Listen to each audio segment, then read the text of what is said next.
చాలామంది ఆదివారం అనేసరికి లేకపోతే దేవుని సన్నిధి ఎప్పుడైతే అప్పుడు మన ఆదివారం కాదు, ఎప్పుడైతే అప్పుడు చాలా టేక్ ఇట్ ఈజీగా తీసేసుకుంటారు.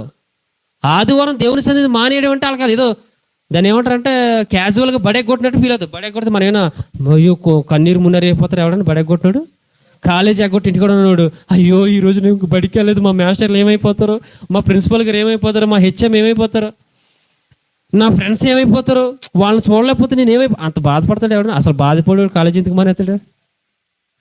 అంత ఫీల్ అయ్యేవాడు కాలేజీ కానీ లేదా స్కూల్ కానీ ఎందుకు మానేస్తాడు? ఈనాడు దేవుని సన్నిధి మానేయడం ఎలా ఎలా తీసుకుంటున్నారు? సింపుల్గా తీసుకుంటున్నారు, చాలా ఈజీ.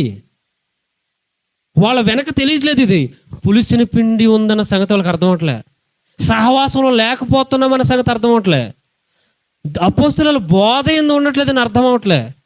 అక్కడ రాయబడిన 4 సంగతులు ప్రార్థన చేయటందు, రొట్టె విరిచటం, ఇవన్నీ